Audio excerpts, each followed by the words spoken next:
Astaghfirullah. Bismillahirrahmanirrahim.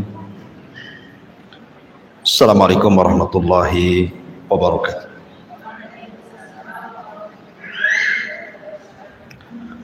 Alhamdulillah wassalatu wassalamu ala Rasulillah wa ala alihi wa sahbihi wa mawalah wa la hawla wa la quwwata illa billahi wa ba'd. Qala Allah azza wa jalla ya ayyuhalladzina amanu taqullaha haqqa tuqatih wa la tamutunna illa wa antum muslimun, amma ba'd. Baik, kita lanjutkan kajian kita, masih membahas tafsir dari Juz Amma, dan pagi ini kita akan membahas surah Al-A'la, suratul A'la. Berdasarkan tartib Al-Quran, surah Al-A'la itu adalah surat yang ke-87 dengan jumlah ayat 19, jumlah kalimat 72, kemudian jumlah huruf 293.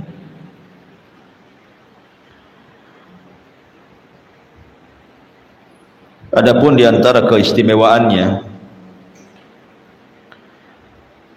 Nabi SAW selalu membaca di hari-hari besar Islam, seperti pada salat Jumat. Nabi SAW terkadang membaca Sabbihisma rabbikal a'la dan juga Hal ataka hadithul ghasyiyah. Kemudian juga dalam salat Idaini, dua Id baik Adha ataupun Idul Fitri juga sama. Terkadang beliau membaca Sabbihisma rabbikal a'la pada rakaat pertama, kemudian rakaat keduanya Hal ataka hadithul ghasyiyah.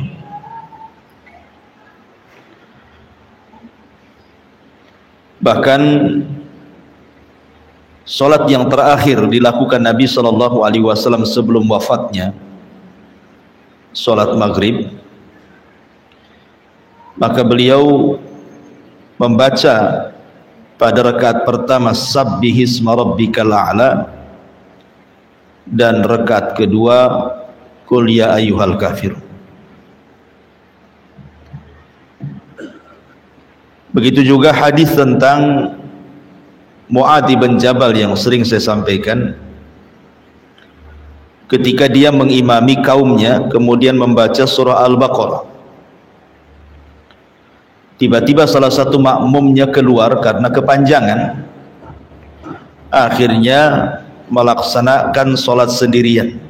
Jadi niatnya dirubah, yang tadinya jadi makmum akhirnya sholat sendiri, menyelesaikan sendiri, tidak ikut Mu'adz sebagai imam. Maksudnya Mu'adz tetap baca Al-Baqarah, tapi dia ruku sendiri gitu ya, kemudian sujud sendiri sampai selesai, kemudian pergi ya. Sehingga Mu'adz bin Jabal kemudian menganggap dia munafik karena dia menyelesaikan sholatnya sendiri tanpa mengikuti imamnya Mu'adz. Sampailah perkara ini kepada Nabi SAW. Kemudian yang disalahkan Mu'adz bukan orang yang ini. Kata Rasul, afattanu ya Mu'adz, Mu'adz, kau mau buat fitnah ya? Kalau engkau sholat dan jadi imam itu tengok-tengok ke belakang, boleh jadi di belakang itu ada orang yang punya hajat, ada orang yang nggak mampu karena sakit, dan begitu seterusnya. Kalau engkau sholat, maka salah satunya surat yang dianjurkan Rasul, bacalah Sabbihisma rabbikal a'la. Lah ketika itu Mu'adz sedang sholat apa? Isya. Makanya disunahkan salat Isya itu salah satu surat yang dibaca adalah Sabbihisma rabbikal a'la.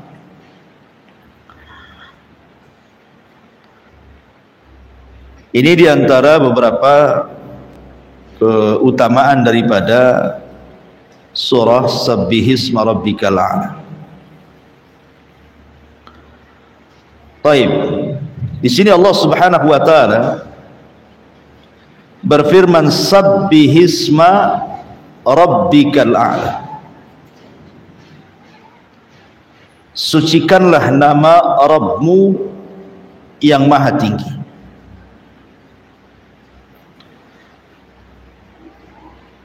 Kalimat sabbih, sabbih itu artinya kita disuruh oleh Allah Subhanahu wa taala untuk mensucikan Allah dari 3 perkara. Pertama, dari setiap kekurangan. Yang kedua, dari setiap cacat. Yang ketiga, dari kesyirikan. Jadi 3 perkara ini harus disucikan dari Allah. Bahwa nama dan sifat Allah Subhanahu wa taala itu tidak ada yang kurang. Semua sempurna. Kemudian yang kedua, nama dan sifat bagi Allah itu tidak ada yang cacat. Semua indah. Kemudian yang ketiga, kita disuruh membersihkan Allah dari segala sekutu. Allah Subhanahu wa taala tidak memiliki sekutu apapun dan siapapun. Allah adalah tunggal dan Dia esa. Sehingga ada kaidah para ulama, setiap sifat yang kurang bagi makhluk, maka sifat itu tidak layak diberikan kepada Sang Khalik Pencipta. Semua sifat makhluk yang kurang, maka lebih tidak layak lagi kemudian kita sematkan dan kita sifatkan kepada Allah Subhanahu wa ta'ala. Walaupun ada beberapa sifat tertentu yang mungkin bagi makhluk itu kurang tetapi sempurna bagi Allah, tapi hanya beberapa sifat saja. Seperti contohnya Allah tidak tidur, ngantuk pun tidak, kan itu ya. Tapi bagi manusia, orang yang tidak tidur dan ngantuk itu tidak sempurna. Karena orang yang tidak bisa tidur dan tidak mengantuk itu berarti ada penyakit manusia itu. Tapi bagi Allah Subhanahu wa taala justru tidak mengantuk dan tidak tidur itu sifat sempurna bagi Dia. Makanya Allah mengatakan dalam ayat kursi kan jelas, Allah tidak tersifati sinatun wala naum, ngantuk ataupun tidur. Makanya ketika Nabi Musa alaihi salatu wassalam diperintahkan oleh Allah Subhanahu wa taala untuk berdiri, kemudian tangan kiri kanannya memegang mangkuk berisi air. Kemudian oleh Allah Subhanahu wa taala diwaktu sampai kapan Musa sanggup memegang 2 mangkuk yang berisi air itu sambil begini, ya, sambil begini. Dibiarin sama Allah. Akhirnya Musa ngantuk. Kemudian sempat terlintas tidur, akhirnya jatuhlah kedua mangkuk yang berisi air itu, kemudian pecah. Maka Allah mengatakan, ya Musa, kalau posisiku seperti kamu, mengantuk dan tidur, maka akan pecah langit bumi, seperti pecahnya piring atau mangkuk yang kau pegang itu. Sempat aja aku tidur atau ngantuk, habis ditabrakan semua galaksi-galaksi ini. Artinya di sini bahwa Allah Subhanahu wa taala betul-betul harus disucikan dari segala perkara-perkara yang kurang bagi Allah, yang cacat bagi Allah, ataupun dari kesyirikan kepada Allah Subhanahu wa taala. Karena kalau kita melihat agama-agama di luar daripada Islam, mereka kemudian membuat sifat-sifat bagi Allah yang tidak sempurna. Contoh umpamanya orang-orang Yahudi menganggap bahwa Uzair itu anak Tuhan, seolah-olah Tuhan itu beranak. Ya kan itu ya. Kemudian Nasrani juga begitu, sama mengatakan Al-Masih Isa bin Maryam itu anak Tuhan. Bahkan Nabi para lagi mengatakan Isa itu adalah Tuhan. Karena Allah mengatakan laqad kafara alladziina qalu innallaha huwa al-masih ibnu Maryam. Sungguh telah kafir, kata Allah, orang yang mengatakan Tuhan itu Isa bin Maryam. Semana Isa bin Maryam jadi Tuhan gitu ya. Atau mungkin Tuhan berada di dalam Isa bin Maryam. Maka ini kan sifat-sifat yang kurang bagi Allah. Tidak boleh kita sematkan kepada Allah subhanahu wa ta'ala sifat-sifat yang seperti ini. Makanya dengan tegas Allah mengatakan Qul huwallahu ahad Allahus samad lam yalid walam yulad, kan itu. Walam yakul lahu kufuwan ahad. Dia tidak dilahirkan dan juga tidak melahirkan. Karena sifat itu sifat kurang bagi Allah. Maka tidak bisa disematkan. Itu makna sabbih di sini. Sabbih isma rabbikal a'la, nama Rabbmu al-a'la yang maha tinggi. Ketinggian Allah subhanahu wa ta'ala juga ada 3 macam. Ada yang disebut dengan uluwul qadri. Satu, uluwul qadri, ketinggian kadar namanya. Yang kedua, uluwul qahri, ketinggian al-qahri. Kemudian yang ketiga, al-uluwu az-zati, ulu, ketinggian az-zat secara zatnya. Inilah makna al-a'la dalam ayat ini. Pertama maksudnya uluwu al-qadari ini. Al-qadri maksudnya Allah itu maha tinggi dari makhluknya secara kadar. Semua sifat-sifat Allah itu lebih tinggi dibandingkan makhluk. Contoh, manusia maha mendengar, Allah juga maha mendengar.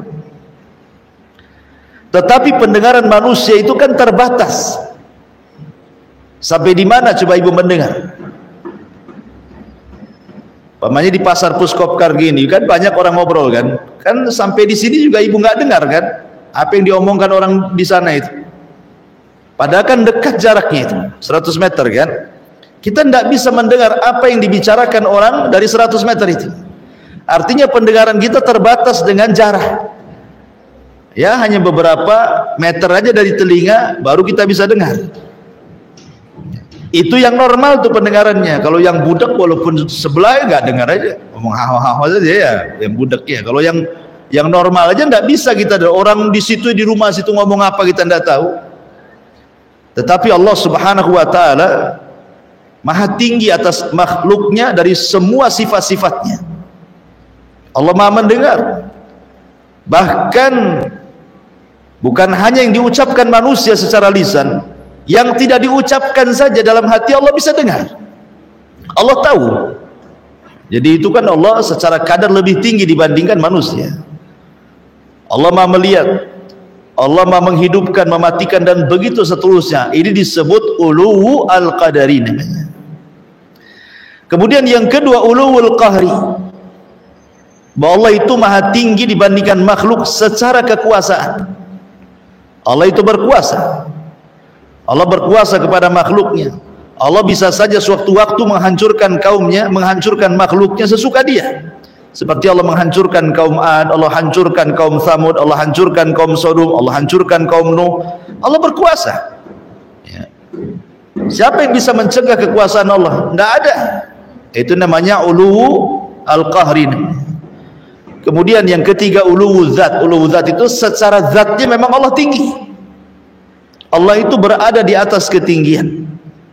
Allah bukan berada di mana-mana, tidak. Allah itu berada di atas ketinggian. Dan itu berdasarkan dalil dari Al-Quran dan Sunnah, berdasarkan akal, berdasarkan fitrah manusia juga mengatakan seperti itu. Jangan bicara dalil lah, Quran dan Sunnah itu sudah jelas ya kan. Banyak dalil-dalil tentang ketinggian Allah, seperti ketika ada seorang sahabat hendak memerdekakan seorang jariyah, budak wanitanya. Kemudian dia datang kepada Nabi SAW, bolehkah saya merdekakan anak jariyah ini wahai Rasul? Maka Rasul mengatakan, panggil dulu tuh jariyahnya itu, budak wanita itu. Kemudian Rasul mengatakan, "Aina Allah?" Di mana Allah? Maka tiba-tiba budak wanita ini mengatakan, "Allahu fis sama," katanya. Allah di atas ketinggian, di langit. Maka Rasul mengatakan, "I'tikha fa innaha mu'minah." Merdekakan, dia wanita mukmin, ya kan? Nah, wanita ini mengatakan dia di langit, kan itu menunjukkan bahwa fitrahnya bicara tuh. Kita lihat saja orang-orang yang berdoa kemana mengarahkan tangan dan wajah? Ke langit. Ya, kalau berdoa itu kan ke langit, ya. Telapak tangannya kan ke langit begini kan. Karena memang secara fitrah manusia memang Allah itu berada di atas ketinggian. Bahkan orang awam yang belum terkontaminasi paham-paham macam-macam kan, kalau ditanya kapan lu kawin, terserah yang di atas lah kan itu. Terserah yang di atas, ya, bukan terserah yang di mana-mana gitu. Apalagi terserah yang di bawah di mana kan itu. Ya terserah yang di atas lah. Maknanya ketika dia bicara terserah yang di atas itu meyakini secara fitrahnya bahwa Allah itu berada di atas ketinggian. Nah, ini disebut uluwul dzat namanya, bahwa Allah itu lebih tinggi di atas makhluk. Masyarul muslimat yang dimuliakan Allah Azza wa Jalla, itulah makna sabbihisma rabbikal a'la. Kemudian Allah mengatakan alladzi khalaqa fasawwa. Maksudnya Allah Subhanahu wa taala menciptakan segala sesuatu. Jadi yang menciptakan segala sesuatu ini adalah Allah. Baik langit, bumi, isi keduanya, itu semua Allah ciptakan. Kemudian fasawwa, bukan hanya sekedar menciptakan, tetapi sawah. Sawah itu artinya akmal sun'atahu, sangat sempurna, sangat indah ciptaannya itu. Jadi bukan hanya sekedar diciptakan, tetapi Allah pun memperhatikan keindahannya, memperhatikan kesempurnaannya. Jangan jauh-jauh lah, ibu lihat badan ibu sendiri kan. Allah mengatakan wa fi anfusikum afala tubsirun, dan pada diri kalian itu ada tanda-tanda kuasa Allah Azza wa Jalla. Allah menciptakan manusia itu fi ahsani takwim kan, dalam bentuk yang sebaik-baik bentuk, lebih baik dibandingkan binatang, lebih baik dibandingkan jin, lebih baik dibandingkan tumbuh-tumbuhan. Jadi Allah itu bukan hanya sekedar menciptakan manusia saja, tetapi juga memperindah manusia. Ciptanya itu diperindah, disempurnakan betul-betul ya, sehingga dibedakan di antara makhluk yang lainnya. Makanya Allah Subhanahu wa taala mengatakan laqad khalaqnal insana fi ahsani taqwim, kan itu ya.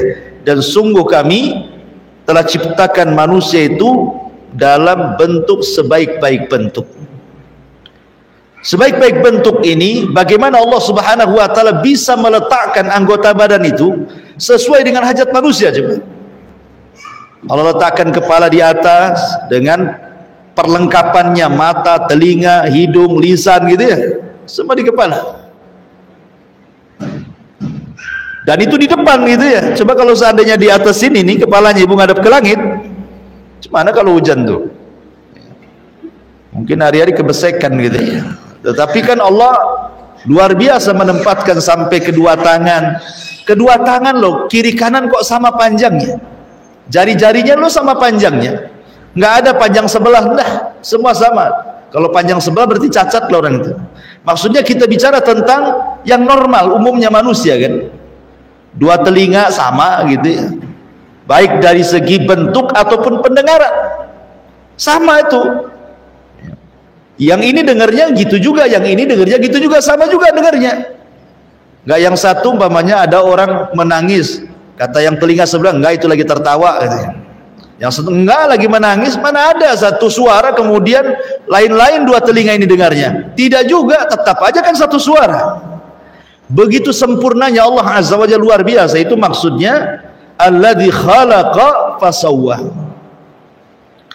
Kemudian Allah mengatakan walladzi qaddara fahada. Walladzi qaddara fahada. Maksudnya walladzi qaddara likulli makhluqin wadhifatahu wa ghayatahu fahadahu ila ma khalaqa li ajlihi wa alhamahu ghayata wujudihi wa qaddara lahu ma yuslihuhu muddata baqaihi wa hadahu ilaihi aidan. Kata ulama tafsir, maksudnya walladzi qaddara fahada, dan yang telah memberikan kadar dan memberikan petunjuk. Maksudnya Allah Subhanahu wa taala memberikan kepada manusia itu bagaimana cara memberikan rizki masing-masing. Kan tidak sama ya, orang bekerja kan tidak sama. Ada yang memang ditakdirkan dia jadi pedagang. Pedagang saja macam-macam. Ya, ada pedagang bumbu, ada pedagang kain, ada pedagang cilok, macam-macam kan. Pedagang saja berbagai macam-macamnya. Ada yang jadi pegawai, pegawai saja macam-macam. Ya. Jadi macam-macam orang itu diberikan pekerjaan oleh Allah Azza wa Jalla. Jadi jangan kira umpamanya ada orang dalam memasukkan seseorang ke perusahaan, kemudian dia katakan bahwa aku bekerja ini karena si anu. Tidak, Allah yang menjadikan dia kerja di situ. Itu hanya lantaran dia saja. Jangan menasabkan kemudian nikmat kepada selain Allah, itu jadi kufur nikmat jadinya. Jadi kita katakan kalau bukan karena Allah kemudian orang ini tentu saya tidak kerja di sini, kan begitu bahasanya. Ya. Jadi semua pekerjaan itu Allah yang takdirkan semuanya. Kadar pekerjaan, ada yang di tani gitu ya, memang dia khusus ladang sawah, ada yang di laut dia nelayan, ada yang darat seperti bangunan dan begitu seterusnya. Itu disebut qaddarna. Walladzi qaddara fahada. Kemudian juga Allah berikan hada petunjuk kepada manusia apa yang bermaslahat bagi kehidupannya. Ini nampaknya kalau kerja ini saya tidak bisa, ya, karena saya bukan tukangnya di sini. Nggak bisa, bahaya nih kalau saya suruh kerja ini. Nah, dia tahu kan, insting dia tidak bisa. Seperti ibu umpamanya baru latihan nyetir, baru mungkin 1 jam lah latihan nyetir. Kemudian sosok jago langsung main ke jalan besar gitu ya. Kan ibu kan tahu maslahatnya kan. Ya di jalan kecil aja nabrak-nabrak pohon, gimana pula di jalan besar, kan tahu maslahatnya nih. Ini saya nggak bisa ke sini. Arti insting ibu main di situ. Nggak bisa. Ya. Jadi disitulah maksudnya pahada. Jadi Allah berikan petunjuk kepada yang bermaslahat bagi manusia itu sendiri. Bahkan manusia itu kalau zaman dulu kan orang-orang tua kita, kadang mereka masak asal-asalan saja enak, entah campur-campur apalah dimasakan itu kan, tapi kita makan enak gitu. Kalau ibu-ibu zaman sekarang kan tidak, browsing dulu bumbunya apa nih, berapa siung bawang. Orang tua dulu kan instingnya kuat tuh ya, main cemplung tapi enak juga gitu ya. Itu siapa yang ngajari orang tua itu coba? Allah semua. Itu namanya hada, itu diberikan insting, dia tahu apa yang harus dilakukan dia gitu maksudnya. Kayak orang-orang dulu ngobati orang, toto ke belakang rumah, entah apa-apa rumput diambil itu, dikucek, suruh makan, sembuh dia ya. Jadi itu disebut hada. Terkadang Allah berikan insting itu kepada manusia, kepada binatang juga sama. Jadi Allah Subhanahu wa taala berikan insting kepada binatang itu. Bagaimana caranya kemudian binatang ini mencari makan? Ya nggak usah ibu arahkan binatang itu, dia akan cari makan sendiri ya. Kecuali kalau binatang yang ibu kurung, ya lainnya harus kasih makan lah. Tapi kalau binatang yang liar itu kayak burung, apa, ayam semua, itu pasti dia akan tahu di mana tempat dia mencari makan kan, karena Allah sudah kasih insting walaupun tidak kasih akan. Kenapa? Itulah makna pahada gitu. Termasuk juga pamannya cari pasangan binatang, paham dia cari pasangan. Dia tahu, nggak kayak manusia ya. Kalau manusia kan dirayu dulu, tengokin dulu kekayaannya gitu, tampangnya dulu. Kalau binatang mana ada kayak gitu kan. Tetapi Allah kasih insting, oh ini tahu pasangannya. Karena nggak ada juga ayam pasangan dengan kucing kan. Nah, padahal nggak punya akal kan, tetap ayam dengan ayam. Ya, dan ayam jantan pun tak mau juga dengan yang jantan, tetap juga dengan betina kan. Karena nggak ada homoseksual di kalangan binatang itu ya. Homo itu hanya ada di manusia saja. Makanya homo itu lebih jahat dibandingkan binatang. Binatang aja nggak ada. Maksudnya ayam jantan dengan ayam jantan tuh khalwat tuh nggak ada. Yang ada bertarung kan? Iya, nggak mau dia. Tapi manusia ada tuh jantan dengan jantan, di mana coba digelap-gelap tuh. Menunjukkan bahwa perbuatan itu lebih keji dibandingkan binatang. Nah di sini maksudnya walladzi qaddara fahada. Allah berikan insting yang luar biasa. Ma'asyiral muslimat yang dimuliakan Allah Subhanahu wa taala, dan semua makhluk, ya, semua makhluk seperti itu. Yang Allah Subhanahu wa taala ciptakan seperti itu. Kemudian Allah Subhanahu wa taala berfirman, "Walladzi akhrajal mar'a faja'alahu ghutsa'an ahwa." Dan yang menumbuhkan rerumputan lalu dijadikannya rerumputan itu kering kehitam-hitaman. Semua makhluk tidak ada yang kekal. Itu isyarat daripada kalimat walladzi akhrajal mar'a faja'alahu ghutsa'an ahwa. Ini menunjukkan bahwa semua ciptaan Allah yang ada di bumi ini tidak ada yang kekal. Tidak ada yang kekal, pasti ada waktunya dia hancur kemudian mati. Ibu nanam bibit cabai, mulai dari bijinya taruh di pot gitu ya. Kemudian muncullah itu. Tumbuh dia, disiram besar ada 1 meter, kemudian mulai berbuah ya. Kemudian lama-lama hilang buahnya, kemudian menguning daunnya, kemudian kering mati dia, padahal disiram-siram terus tuh. Artinya bahwa kita saksikan di depan kita itu bahwa tumbuh-tumbuhan akan seperti itu. Lihat kalau musim kemarau kan, lapangan itu berbeda dengan ketika musim hujan. Ketika musim hujan nampaknya lapangan itu hijau gitu, tapi datang musim kemarau gundul lapangan itu, nggak ada lagi rumput-rumput yang hidup di situ. Lah harusnya manusia itu mencontoh apa yang terjadi kepada tumbuh-tumbuhan itu, bahwa manusia itu sama dengan mereka gitu ya, mulai dari bayi, kemudian menginjak remaja, kemudian jadi dewasa, kemudian akhirnya menikah, kemudian tua, punya cucu, meninggal juga manusia itu. Seperti itulah maksudnya Allah pesan kepada kita dengan kalimat walladzi akhrajal mar'a faja'alahu ghutsa'an ahwa, bahwa tidak ada yang kekal, karena ketika Allah menumbuhkan rerumputan, maka Allah jadikan rerumputan itu setelah lama kemudian kering, kemudian kehitam-hitaman, kemudian rumput itu mati. Dari sini menunjukkan bahwa manusia itu akan mati. Sekaya apapun mati, raja-raja mati kan? Kemudian orang kaya juga mati, pemimpin-pemimpin mati, para nabi juga mati. Orang yang lebih mulia jauh berlipat-lipat dibandingkan kita, siapa? Rasul kita Muhammad SAW meninggal juga. Jadi tidak ada yang kekal di dunia ini. Siapa yang kekal? Sekaya apapun, mau uangnya 1 gudang pun tetap saja kalau waktunya mati-mati ya. Kemudian di sini Allah mengatakan sanukriuka fala tansa, kami akan membacakan Al-Quran kepada wahai Muhammad, fala tansa, maka jangan kau lupa. Di permulaan ketika Jibril turun kepada Nabi SAW menurunkan wahyu, jadi Nabi SAW itu selalu mengikuti gerakan mulutnya Jibril. Jadi kalau Jibril menyampaikan wahyu sama Rasul langsung diulang-ulang, takut lupa ya. Maka kemudian Allah mengatakan la tuharrik lisanaka lita'jalabi, kamu jangan tergesa-gesa seperti itu, tidak perlu, kamu dengarkan saja, karena kami akan kumpulkan Al-Quran dan kami akan letakkan di dadamu wahai Muhammad. Atau Allah mengatakan sanukriuka fala tansa, aku akan bacakan Al-Quran kepadamu dan engkau tidak akan pernah lupa. Inilah perbedaan antara Nabi SAW dengan Nabi Adam.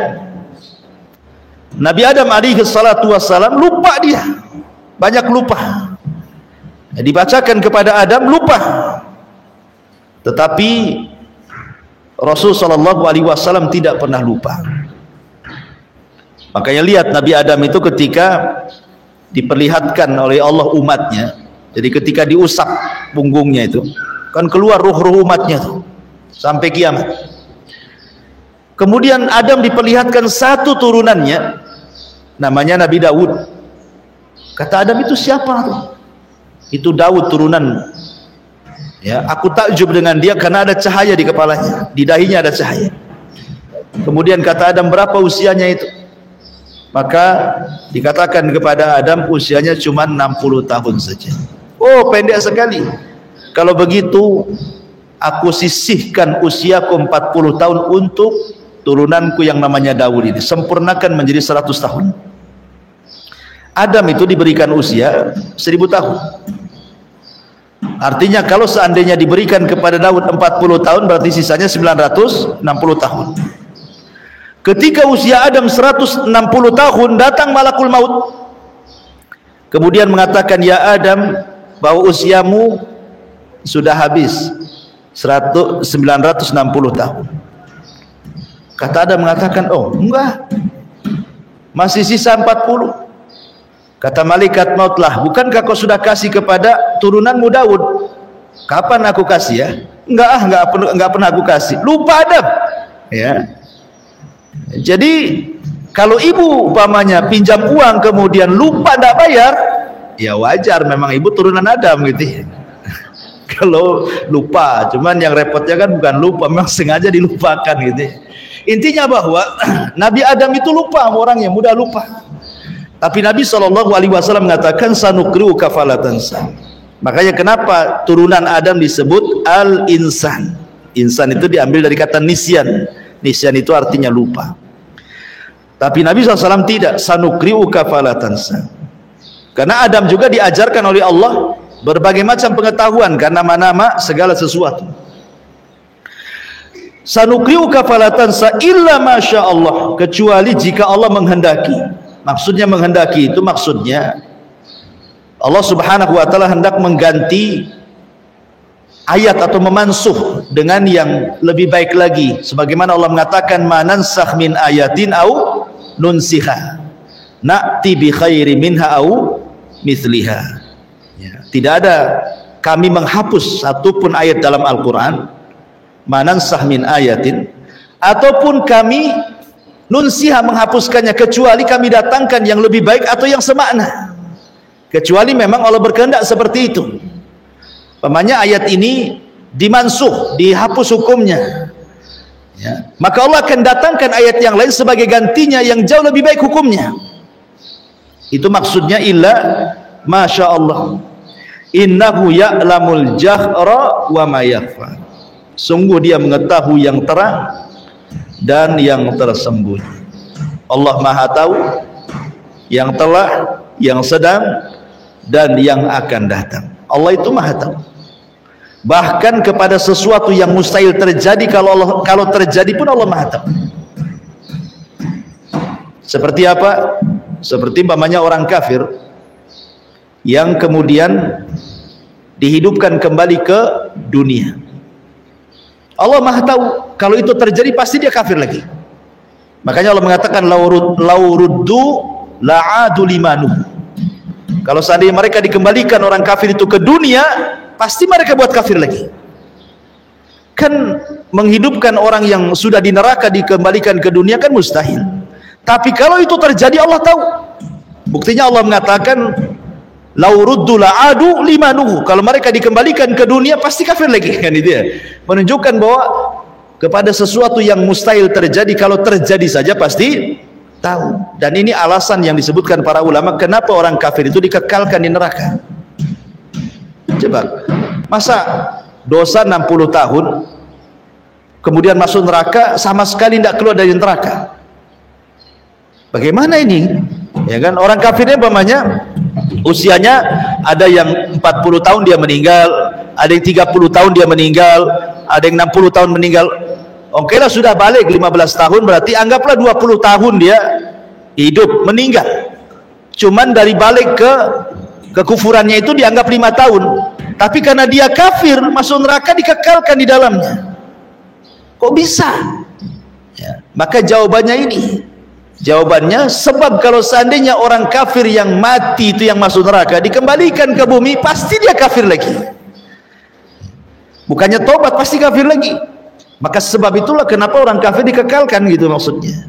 Karena Allah yang mengatakan lauruddu la'adu limanu, kalau mereka dikembalikan pasti mereka akan kembali kepada kekufuran. Jadi Allah itu maha tahu yang telah, yang sedang, dan yang akan datang, atau kepada sesuatu yang mustahil terjadi. Kalau terjadi Allah maha tahu. Allah maha tahu yang terang, Allah maha tahu yang tersembunyi, bahkan yang ada di dada setiap manusia Allah tahu. Bahkan di kegelapan malam, daun yang jatuh itu Allah maha tahu berapa yang jatuh, jam berapa, detik berapa, Allah maha tahu semuanya. Jadi Allah itu maha tahu, ya'lamul jahra wa ma yakhfa. Kemudian Allah mengatakan, wa nuyassiruka lil yusra, dan kami akan memudahkan bagimu ke jalan kemudahan. Maksudnya syariat-syariat yang Allah Subhanahu wa taala berikan kepada agama kita, agama Islam yang dibawa Rasul itu adalah syariat yang mudah. Syariat yang mudah sekali. Jangan mempersulit, karena Islam itu syariat mudah. Kata Nabi, yassiru wala tu'assiru, mudahkan, jangan kau persulit. Inna dina indallahi yusrun, agama di sisi Allah itu sangat mudah. Mana yang tidak ada kemudahan dalam Islam, coba Bu?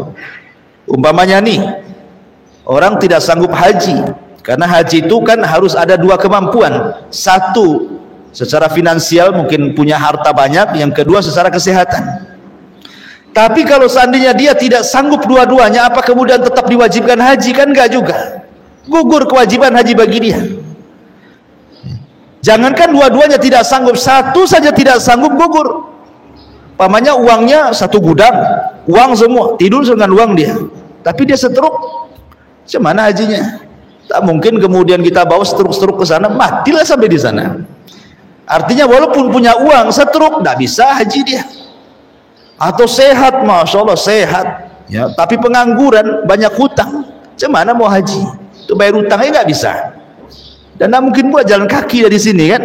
Jadi dari sini menunjukkan bahwa ini mudah semua. Kalau memang tidak sanggup, gugur. Ada yang sifatnya itu dimudahkan dengan cara digugurkan kewajibannya. Ada yang sifatnya diganti. Contoh nih, mau wudhu tak ada air gitu ya, ganti tayamum. Nah, ada yang sifatnya diganti. Cari-cari nggak ada air, cuman nih ya, mau beli aqua pula tak ada duit gitu ya. Ya sudahlah, tayamum saja. Jadi ada yang sifat kemudahannya itu Allah ganti, atau ada yang sifat kemudahannya itu Allah Subhanahu wa taala suruh kurangi.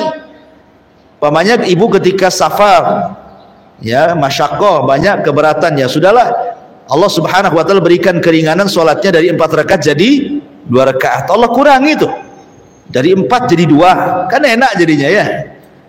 Kemudian bisa dikosor lagi, sudah duhur 2 rakaat, asar 2 rakaat, dikosor jamak, dua-duanya boleh ketika safar. Itu semua kemudahan. Bahkan ada yang kemudian seseorang kalau lagi puasa kemudian safar tidak sanggup, boleh batal puasanya. Wanita hamil, wanita menyusui ketika puasa, boleh dia tidak puasa, tetapi diqadha gitu ya. Kalau orang tua tidak sanggup puasa, kan nggak bisa dia puasa, suruh bayar fidyah gitu ya. Jadi Islam itu semua mudah, tidak ada yang sulit. Yang sulit itu kita, bukan Islamnya ya. Kitanya yang malas sholat jadi sulit jadinya. Kalau kita amalkan, tidak ada yang sulit bagi Islam itu. Makanya jelaskan kepada Islam itu, kepada orang lain tentang Islam itu dari sisi kemudahan. Saya pernah berdakwah di Anambas Bu. Di Anambas itu ada masjid khusus, Masjid Kuning, itu khusus mu'alaf, yang bangun pun orang-orang mu'alaf di situ. Jadi saya pernah dakwah di masjid itu, tuh para mu'alaf banyak di situ. Dia cerita, Ustaz, sebenarnya banyak loh kawan-kawan saya yang mau masuk Islam itu. Jadi saya tanya, kenapa mereka tidak masuk Islam seperti bapak-bapak? Kendalanya cuma satu, Ustaz, katanya, mereka takut sunat katanya. Terus mereka takut sunat, nggak mau masuk Islam. Kesannya itu, maksudnya ya, kesannya itu bahwa syarat masuk Islam itu harus sunat, kan begitu artinya kan. Harusnya kan masuk aja dulu, suruh syahadat dulu, jangan suruh sunat dulu ya, suruh syahadat dulu ya. Habis syahadat, nanti betul-betul dapat hidayah hatinya, nanti dia tidak akan takut lagi. Kalau sudah sadar kan dia hilang takutnya, karena memang itu kewajiban disunat untuk syarat sahnya sholat, biar tidak membawa najis kan gitu ya. Tapi pertama kali jangan disinggung itu. Kalau memang mereka takut di situ, jangan disinggung di situ dulu kan itu. Nah, makanya Rasul mengatakan yassiru wala tu'assiru, basyiru wala tunafiru. Kata Nabi kepada Mu'ad ketika mengirim ke Yaman, kamu Mu'ad kalau di Yaman berdakwah, mudahkan, jangan kau persulit, kasih kabar gembira, jangan kau buat lari. Nah gitu maksudnya. Dalam berdakwah saja, wa nuyassiruka lil yusra, dan kami akan memudahkan bagimu ke jalan kemudahan. Fadzakir in nafa'atiz dzikra. Oleh sebab itu, berikanlah peringatan. Karena peringatan itu bermanfaat. Ada dua penafsiran. Maksudnya apa? Fadzakir in nafa'atiz dzikra. Maksudnya adalah berilah peringatan sekiranya dengan memberi peringatan ada manfaatnya, sampaikan. Ini satu penafsiran. Jadi maksudnya begini Bu, umpamanya ibu punya saudara, tahu ini sudah sering dinasihati, tapi tidak pernah mengambil manfaat dari nasihat kita. Tidak perlu dinasihati lagi lah, karena saya sudah tahu itu. Kalau saya nasihati memang nggak ada manfaatnya. Itu makna penafsiran yang pertama. Jadi berilah peringatan, jikalau menurut ibu memberikan peringatan kepada dia ada manfaatnya, lakukan. Kalau tidak ada manfaatnya, tidak usah. Ya, buat sariawan aja capek-capek. Ini satu penafsiran. Penafsiran yang kedua, fadzakir in nafa'atiz dzikra, maksudnya berilah peringatan karena setiap peringatan itu pasti ada manfaatnya. Mau nerima nggak nerima, kasih peringatan, pasti ada manfaatnya. Mungkin tidak manfaat bagi dia, manfaat di sekitarnya. Tidak manfaat di sekitarnya, manfaat juga kepada kita, dapat pahala kan? Yang menyampaikan peringatan, manfaatnya balik kepada kita juga gitu. Nah, itu makna yang kedua, maksudnya fadzakir, berilah peringatan in nafa'atiz dzikra, karena setiap peringatan itu pasti ada manfaatnya. Contohnya umpamanya Allah memerintahkan siapa? Musa dan Harun berdakwah kepada siapa? Kepada Firaun yang ngaku Tuhan. Padahal Firaun juga tidak mengambil peringatan dari Musa kan, tetap aja dia mati kafir.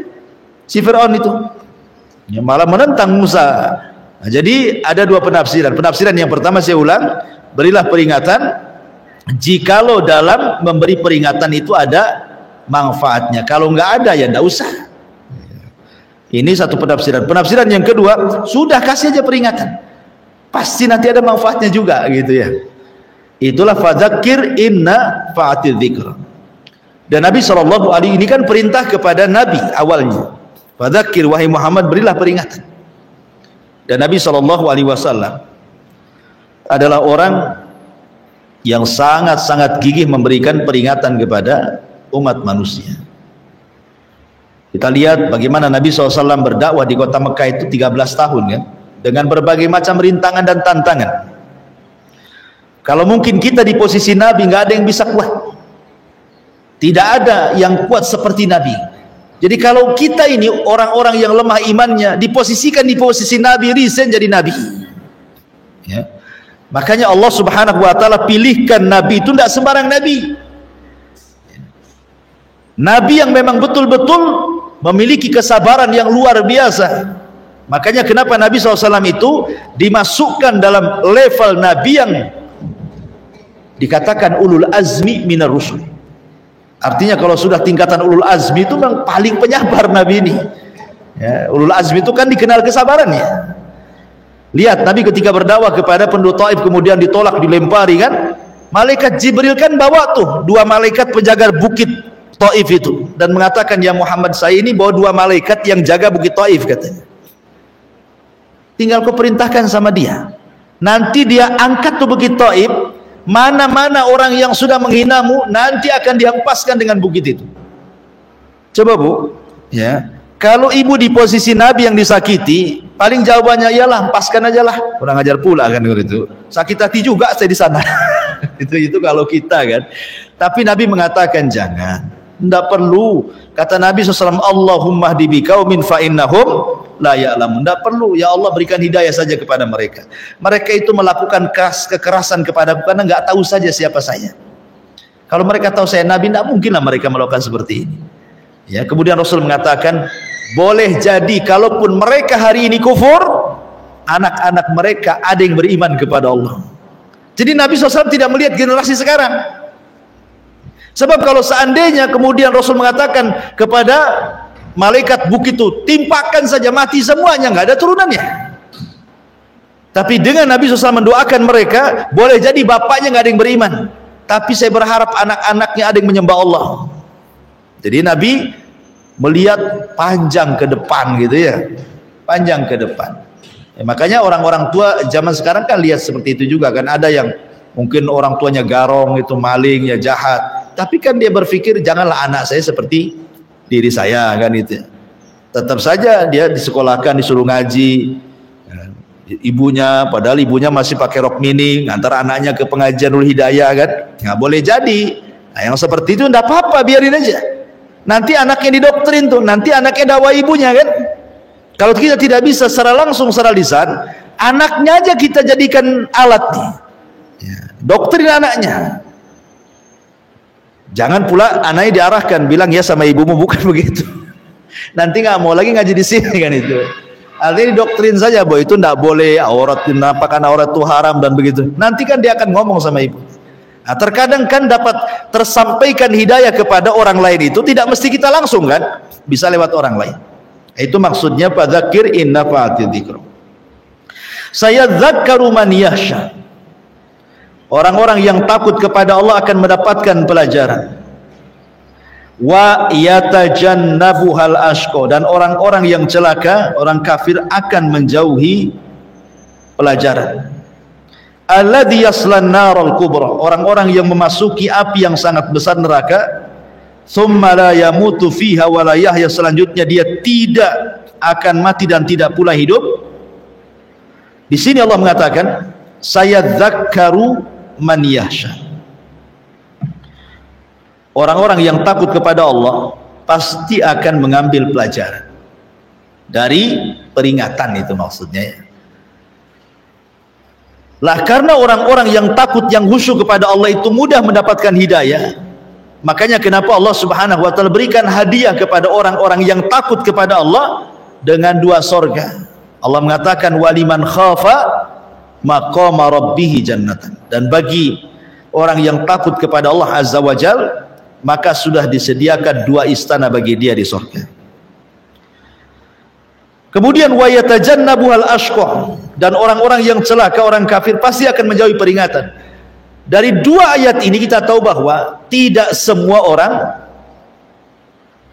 bisa kita arahkan kepada hidayah. Ada juga yang menolak, ada juga yang menerima. Jangankan orang lain, di sekitar keluarga pun sama ya. Kita lihat Nabi Ibrahim, kurang apa lembutnya loh, dia berdakwah kepada ayahnya Azar itu. Lembut kali Ibrahim itu, disebutkan dalam Al-Quran, ya abati, wahai ayah bundaku, kenapa kau menyembah Tuhan yang nggak dengar, yang nggak melihat, yang nggak bisa melindungi gitu kan. Itu kan lembut tuh ya. Jadi dengan lembutnya Ibrahim gitu ya, menyampaikan hidayah Allah kepada bapaknya Azar. Ya namanya taufik milik Allah, tetap saja Azar buat patung, jual patung, nyembah patung, ngajak orang nyembah patung kan, sampai meninggal. Azar itu seperti itu. Sampai pada hari kiamat Ibrahim bertemu dengan Azar. Bertemu dengan Azar. Nanti pada hari kiamat bertemu Ibrahim dengan bapaknya Azar. Dan kepalanya penuh dengan debu. Kemudian Ibrahim mengatakan kepada bapaknya, bukankah sudah kukatakan waktu di dunia, jangan kau bermaksiat kepadaku? Kata bapaknya, iya, sekarang saya tidak akan bermaksiat lagi. Manfaat nggak kalimat seperti di akhirat? Ya nggak akan manfaat. Tidak akan manfaat seperti ini, karena ini namanya khasyiatun nasibatun, khasyiatun di mana? Surah Al-Ghasyiyah. Wujuhu yawma idin khasyiatun amilatun nasibatun tasla naran hamiyah, kan itu. Jadi khusyuk, beramal keras, kemudian lelah letih beribadah di akhirat itu tidak ada manfaatnya. Kenapa? Tasla naran hamiyah, ujung-ujung masuk neraka juga. Kalau ingin manfaat khusyuknya, kalau ingin manfaat kerja kerasnya, kalau ingin manfaat lelahnya di dunia, jangan di akhirat. Karena akhirat itu bukan tempat amal kan itu. Lah ayahnya Ibrahim mengatakan kepada Ibrahim, sekarang saya taati engkau wahai anakku. Akhirnya Ibrahim akhirnya menghadap Allah dan mengatakan, ya Rabb, bukankah kau sudah berjanji kepadaku, kata Ibrahim, bahwa engkau tidak mungkin membuat aku sedih pada hari aku dibangkitkan. Sekarang bapakku siap taat kepadaku, ya. Apakah kau akan masukkan juga dia ke neraka? Maka Allah Subhanahu wa taala mengatakan kepada Ibrahim, iya, karena ayahmu kafir, ya. Ayahmu kafir, dia berhak masuk neraka, kata. Nah, dari sini ma'asyiral muslimat yang dimuliakan Allah Azza wa Jalla, nabi mana lagi yang lebih mulia dibandingkan Ibrahim, ya, setelah Rasul SAW tentunya, kan. Tapi dia sendiri tidak sanggup memberikan hidayah kepada Azar bapaknya, menunjukkan bahwa hidayah taufik itu milik Allah. Jadi ibu itu berdakwah itu gunanya apa? Gunanya menyampaikan hidayah Allah kepada manusia yang disebut dengan hidayatul irsyad namanya, ya. Hidayatul irsyad itu artinya hidayah penyampaian. Kita ini hanya menyampaikan pengetahuan, ini benar, ini salah, ini taat, ini maksiat, ini tauhid, ini syirik, ini yang sunnah, ini yang enggak, ini yang jelek, ini yang bagus. Itu namanya hidayatul irsyad, menyampaikan ilmu. Soal orang itu kemudian mengamalkan ilmu yang kita sampaikan, maka itu urusan dia dengan Allah, ya. Dari sini menunjukkan bahwa hidayah ada dua, ada hidayatul ilmi, ada hidayatul amali, gitu, ya. Hidayatul ilmi, hidayah pengetahuan, itu disebut hidayatul irsyad. Hidayatul amali itu disebut hidayatul taufik, itu urusan Allah. Ya, jadi kalau pengetahuan kan semua orang bisa menyampaikan pengetahuan, kan. Ibu saja mamanya habis ngaji dari sini, misalnya apa yang ibu dengar di sini bisa disampaikan di luar, kan, pengetahuan. Itu disebut hidayah al-irsyad. Tapi orang yang ibu dakwai, apakah dia mau mengamalkan apa yang ibu sarankan atau tidak, itu sudah urusan taufik namanya.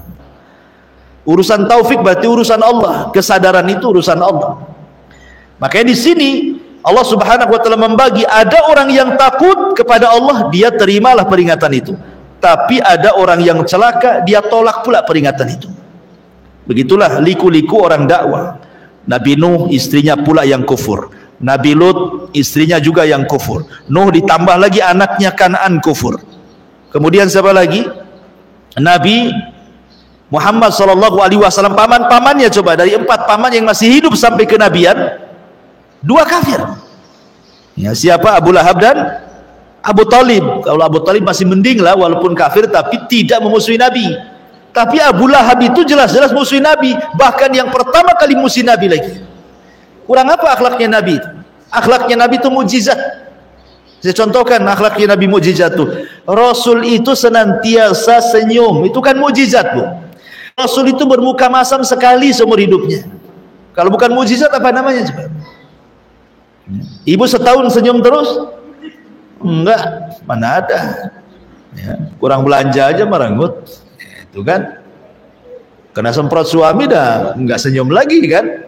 Jadi Rasul itu senyum terus, tetapi bermuka masam sekali seumur hidup Rasul itu. Bayangkan di seumur hidup bermuka masam sekali saja. Gara-gara apa? Kedatangan Abdullah ibn Ummi Maktum ketika dia berdakwah kepada kaumnya, kepada orang-orang pembesar Quraisy, dengan harapan kalau kepalanya kena Islam pasti akan kabilahnya masuk Islam. Datang Ibnu Maktum, orang miskin, buta lagi, kan, kok ganggu acara saya? Rasul bermuka masam memalingkan mukanya, tapi Allah kemudian menegur Nabi. Yang salah bukan Ibnu Maktum, tetap yang salah Nabi, ditegur, abasa wa tawalla an ja'ahul a'ma. Makanya kenapa selepas itu Rasul sangat menghargai Ibnu Ummi Maktum. Kalau dia datang, apa kata Rasul? Marhaban biman atabani Rabbi, selamat datang karenamu aku ditegur Allah, katanya. Itu Nabi itu sama Ibnu Maktum itu, kan. Kemudian Allah mengatakan, alladzi yaslan naral kubra. Siapa orang yang celaka? Itu orang-orang yang akan masuk api yang besar. Orang-orang yang menolak peringatan Al-Quran, maka mereka akan masuk ke dalam neraka yang besar. La yamutu fiha wa la yahya. Selanjutnya dia tidak mati dan tidak hidup. Maksudnya tidak mati dan tidak hidup itu karena azabnya kekal. Jangankan azab neraka, contoh nih, azabnya azab kubur. Nabi SAW pernah diperlihatkan azab kubur. Ada orang diterlentangkan. Kemudian yang satunya berdiri pegang batu. Yang satu terlentang, yang satu berdiri pegang batu. Kemudian batunya dihantam-hantamkan di kepalanya sampai hancur. Kemudian setelah hancur batunya di kepalanya nih, kemudian dia pergi mengambil batu lagi. Setelah dia ngambil batu lagi, datang lagi, rupanya kepalanya balik lagi, dia bagus. Dibenturkan lagi, hancur lagi, mati lagi, pergi lagi ambil batu, datang lagi, balik lagi. Itulah maknanya di sini, la yamutu fiha wala yahya. Enggak ada kematian dan juga enggak ada kehidupan. Pokoknya habis mati dihidupkan lagi, habis mati dihidupkan lagi. Seperti surah An-Nisa contohnya, kullama nadijat juluduhum badalnahum juludan ghairaha liyadzuqul adzab. Setiap kulit mereka terkelupas karena terkena sengatan api jahanam, maka Allah kasih kulit yang baru. Terkelupas lagi, Allah kasih kulit yang baru. Terkelupas lagi, Allah kasih kulit yang baru sampai mereka merasakan azab, kata Allah. Ya, itulah makna summa la yamutu fiha wala yahya. Selanjutnya dia di sana tidak mati dan tidak pula hidup, tersiksa. Ma'asyiral muslimin yang dimuliakan Allah Subhanahu wa taala. Kemudian di sini Allah mengatakan qad aflaha man tazakka. Sungguh beruntung orang-orang yang mensucikan dirinya. Wa dzakara asma rabbih fasalla, dan mengingat nama Rabbnya lalu dia salat. Kalimat qad aflaha man tazakka, sungguh beruntung orang-orang yang mensucikan dirinya. Maksudnya di sini ai at-tathiru min kulli rijsin wa danasin. Orang-orang yang membersihkan pada dirinya setiap kotoran dan juga setiap najis. Kapan itu? Maksudnya bagi orang-orang yang hendak melaksanakan sholat.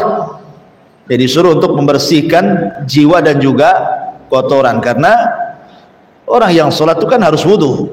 Wudu berarti menghilangkan hadas kecil. Kalau mandi menghilangkan hadas besar. Cukup tidak, menghilangkan najis juga. Berarti hilang najis, hilang hadas, gitu ya. Bahkan salah satu penyebab khusyuknya sholat itu pun adalah dari wudu.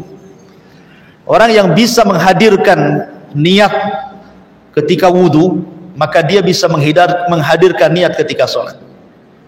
Ada seorang ulama salaf ditanya, ya imam, saya ini kalau sholat nggak pernah khusyuk, badan saya di sini, hati saya entah kemana, bagaimana caranya? Maka ulama salaf ini mengatakan lakukan 3 perkara. Pertama, hadirkan hati saat wudu. Hadirkan hati saat wudu. Kalau ibu wudunya bagus gitu ya, betul-betul ibu itu ketika wudu tidak salah-salah. Diperhatikan berapa kali Rasul mengusap tangan, mengusap kepala, kaki dan begitu seterusnya dari anggota wudu. Kemudian berapa kali basuhan, kemudian betul-betul dicuci gitu ya. Memang dengan sabar ibu wudu, tidak cepet-cepetan. Karena ada orang yang main cepet-cepetan kan, khususnya ketika nyuci kaki main seblok saja kan. Harusnya kan digosok-gosok kaki itu kan, karena atopnya kepada kalimat fagsilu, ya cuci gitu ya. Cuci itu kan harus ada gosokan ya. Kalau ibu nyuci kaki harus digosok-gosok gini ketika wudu. Sebab kalau main dicuci pakai umpamanya ini ciduk, main diguyur gitu kakinya, itu bukan mencuci bu, karena tidak ada gosokan di situ. Harus digosok ya, sampai di sela-selanya sini gitu ya.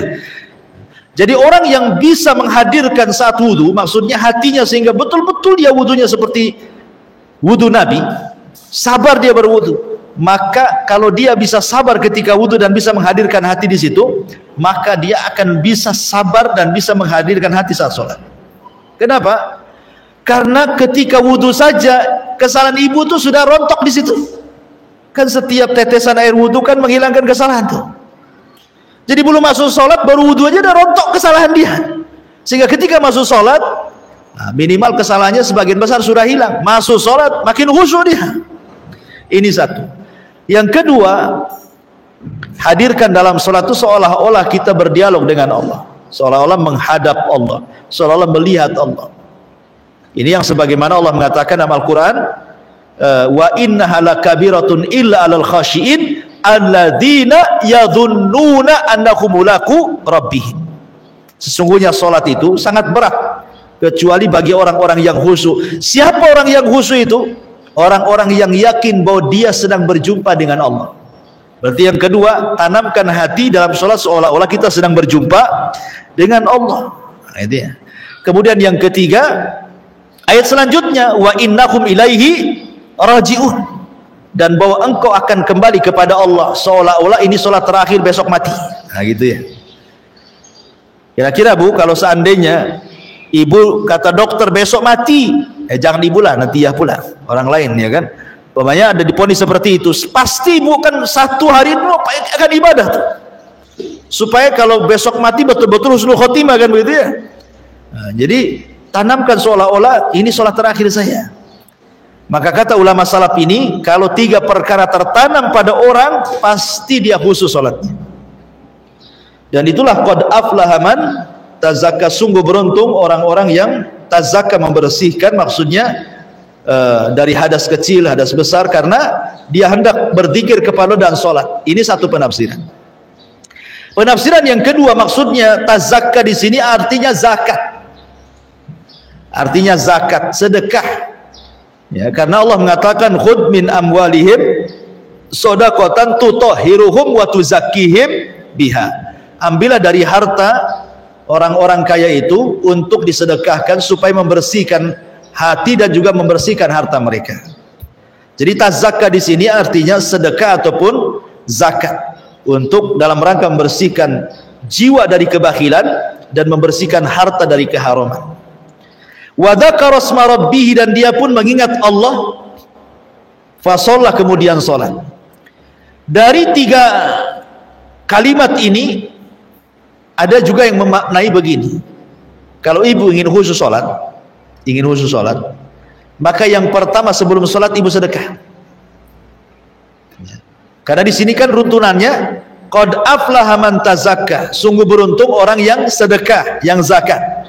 Kemudian setelah itu wa dzakara asma rabbi, mengingat Allah. Jadi kalau masuk masjid ingat Allah, baca doa masuk masjid, kan itu. Kemudian fasolah, kemudian dia sholat. Berarti di sini ada tiga langkah kan? Zakat, zikir, sholat, gitu ya. Sehingga ada sebagian ulama mengatakan kalau ingin khusus sholat, maka dahului sholat itu dengan sedekah. Kasih sedekah dulu, kemudian sholat. Ya, umpamanya masuk masjid, sebelum ibu sholat, tengoklah mana ada kotak tuh. Nah, di pojok ada kotak tuh. Ya, ibu masukkan uang, baru kemudian ibu sholat, itu maksudnya. Ada juga yang mentafsirkan seperti itu. Qad aflaha man tazakka wa dzakara asma rabbih wa shalla.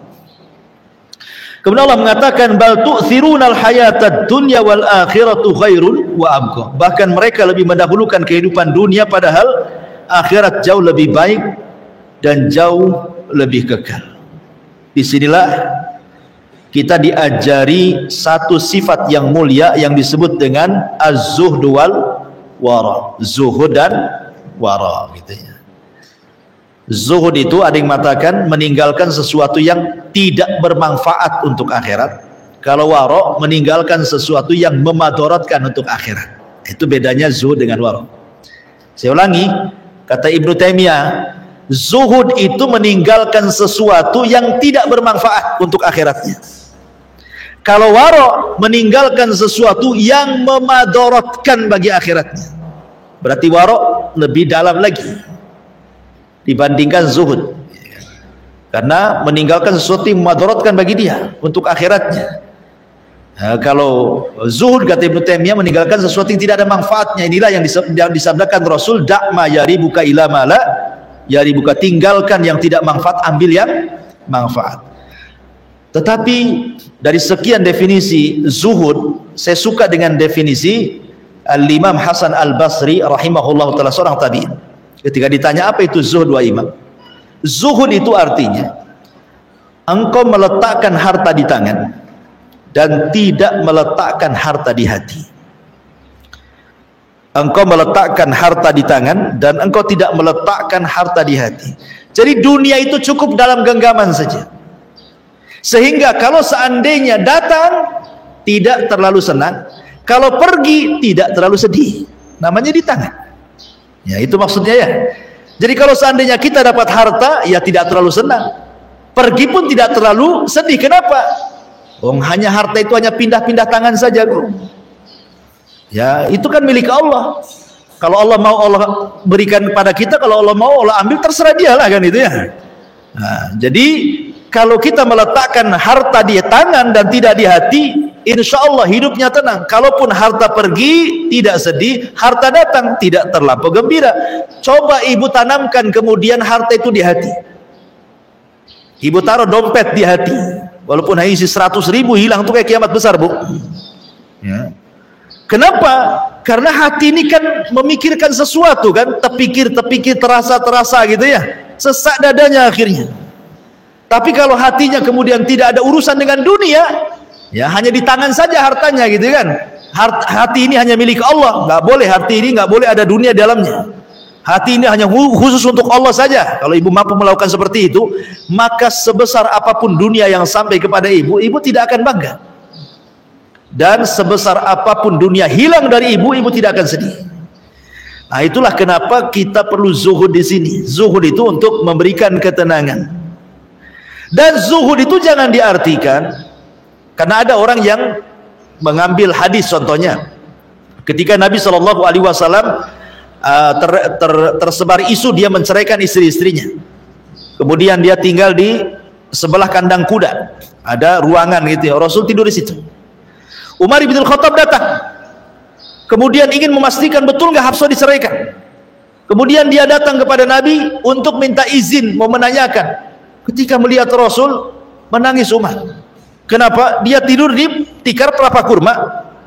Namanya tikar pelepah kurma itu kalau bangun ada garis-garisnya di badan itu, belum lagi debu yang nempel di badan Rasul. Maka Umar mengatakan, ya Rasulullah, tidakkah engkau menjadi raja seperti raja Persia dan Romawi, katanya. Mereka punya kasur-kasur yang empuk gitu ya, bantal-bantal. Kenapa kau seperti ini? Ya. Kemudian Umar menawarkan untuk mengambilkan tikar yang lebih baik lagi. Tapi Rasul mengatakan, amatarda ya Umar, lahumud dunya walanal akhirah, kata Rasul. Ridhokah engkau wahai Umar, bagi mereka orang-orang kafir dunia, tapi bagi kita akhirat.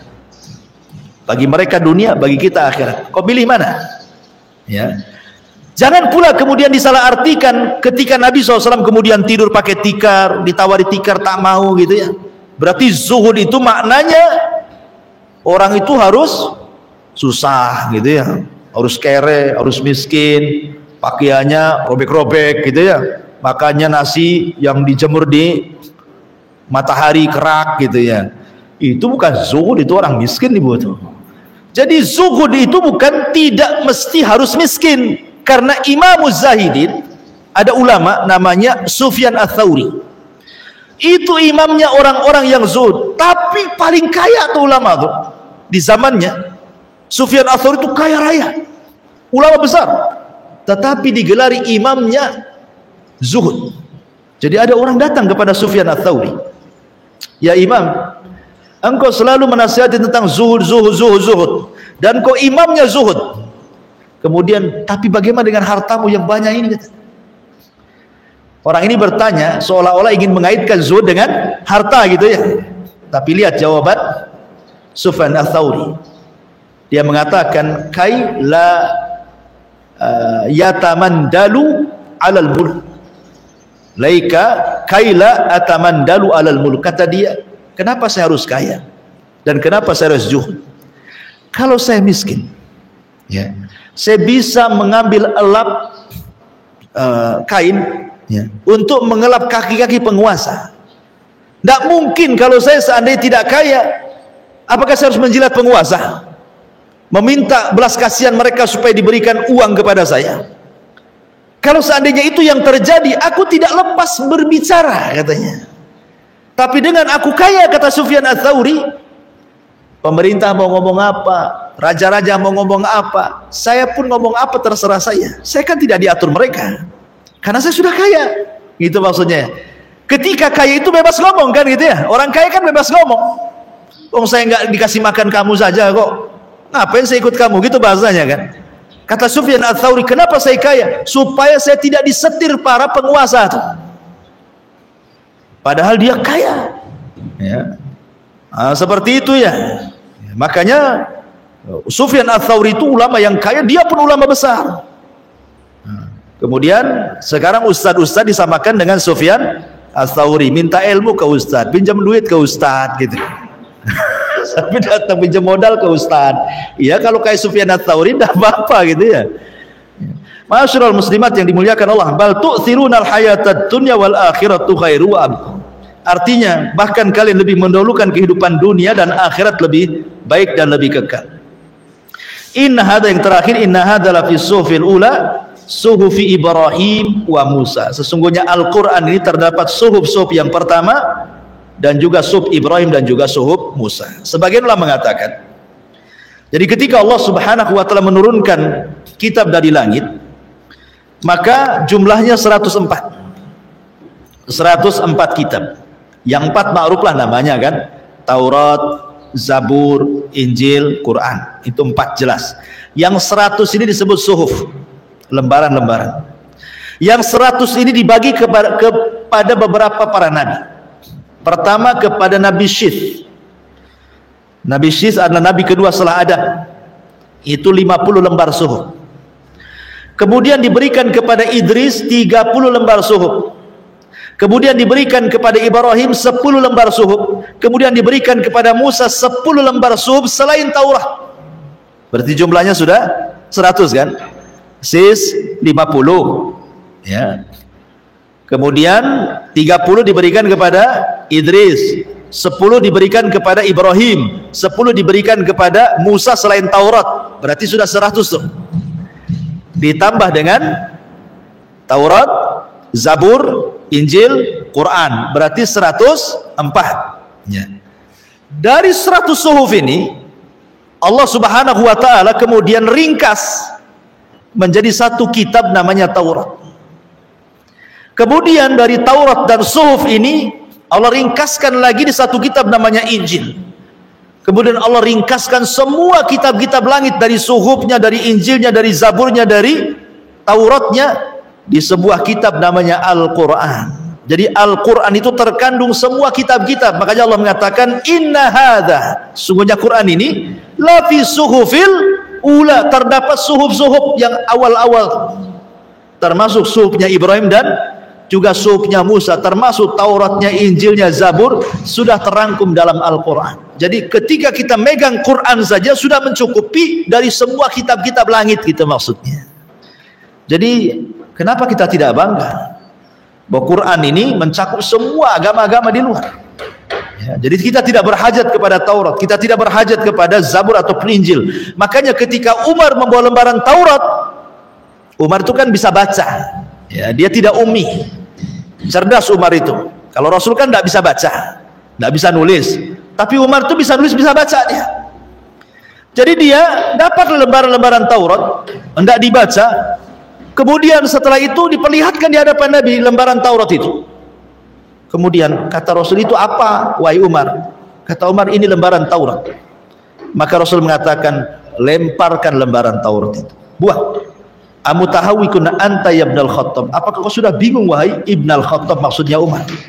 Qad taraktukum alal bayda lailuha kanahariya, aku tinggalkan lo Islam terang benderang, di mana malamnya seperti siangnya. Masih kurang juga kau mau baca Taurat, katanya. Jadi kita tidak berhajat baca-baca kitab-kitab di luar itu, kecuali hanya untuk sekedar untuk membantah, bolehlah ya. Kalau untuk pengetahuan tidak perlu. Yang ada saja Quran dan Sunnah belum kita kuasai, kok sudah hebat kali mau baca Taurat, Zabur dan Injil. Ini mau apa nih? Pelajari agamanya dulu dengan benar gitu ya, dengan sangat mungkin, baru kalaupun untuk sebagai pengetahuan membaca ajaran di luar itu hanya sekedar untuk meyakinkan kita saja kepada agama kita, tapi itu pun tidak perlu sebenarnya, karena takutnya kena syubhat gitu maksudnya, akhirnya membenarkan pula ajaran di luar daripada Islam. Wallahu a'lam, ini yang bisa sampaikan. Tapi sebelum saya tutup silakan kalau ingin bertanya. Iya.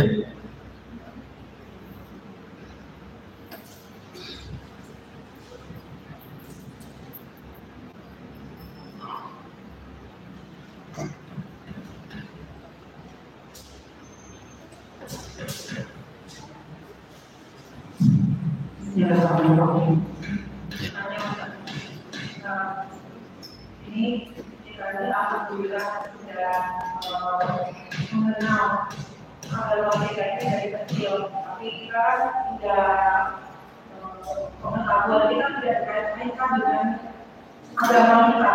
Dan ini kan orang bilang agama atau pengetahuan kayak pengetahuan alam, kayak gitu. Seperti alam pelajari, apa yang sekarang dan sungguh ternyata semuanya itu ada kaitannya. Benar ya kata saya, ilmu fisika, ilmu kimia, ilmu biologi, semuanya itu ada di dalam Al-Quran. Tapi masih banyak orang tidak terima. Dan diri kita sendiri kan Allah sudah meminta semuanya manusia sebagai manusia. Ada yang ternyata kita jangan kait-kaitkan sebenarnya itu sekuler Bu namanya Bu, itu paham sekuler.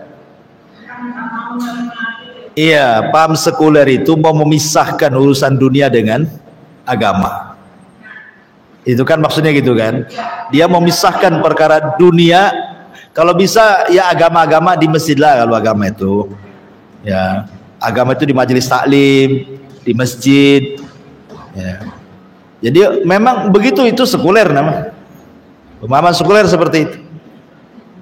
Makanya pemain sekuler itu sampai kepada mempengaruhi soal ajaran zakat dan sedekah.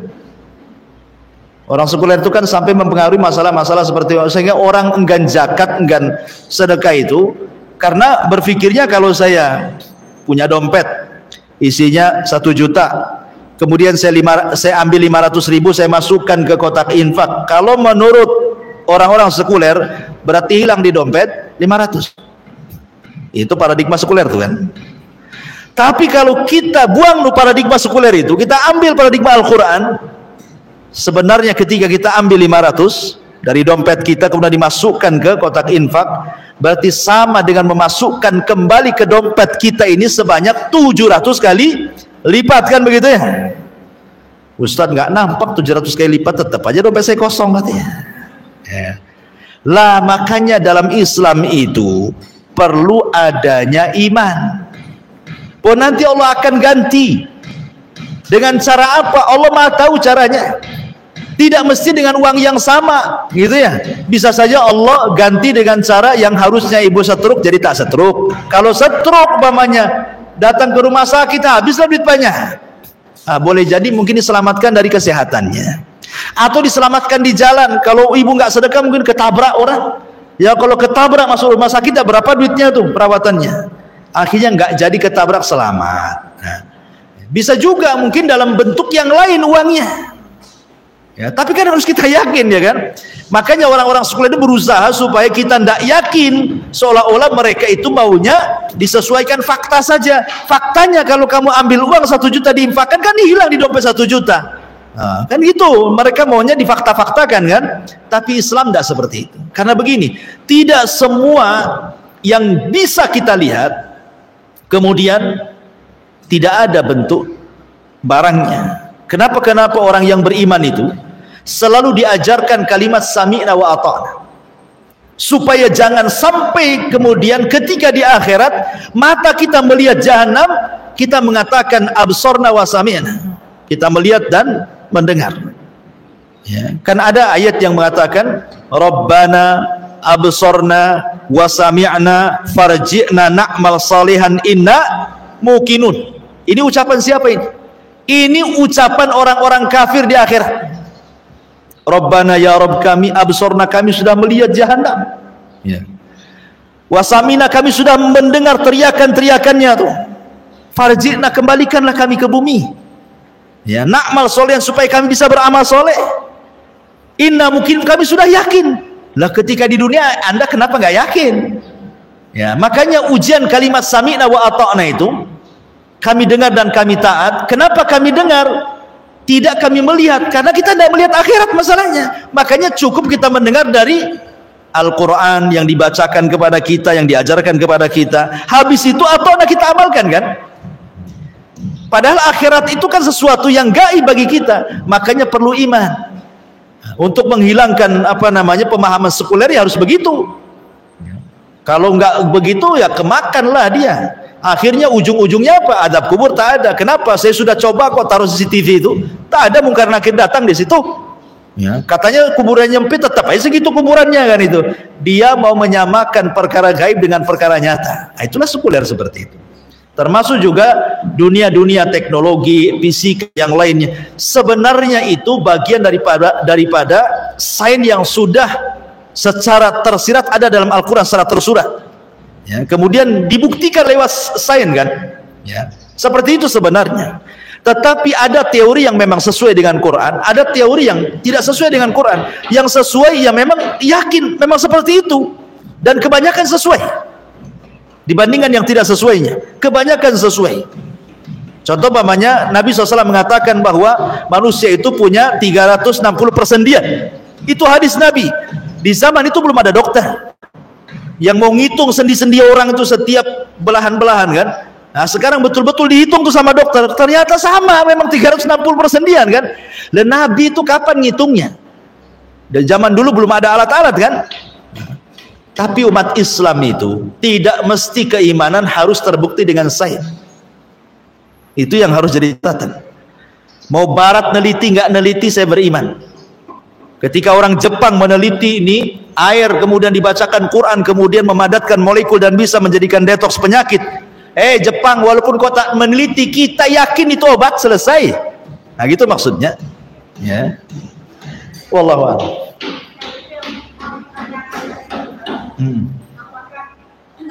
Kalau kita mendapatkan pengetahuan itu, kita share untuk orang yakin apakah dibolehkan? Ya boleh, nggak masalah.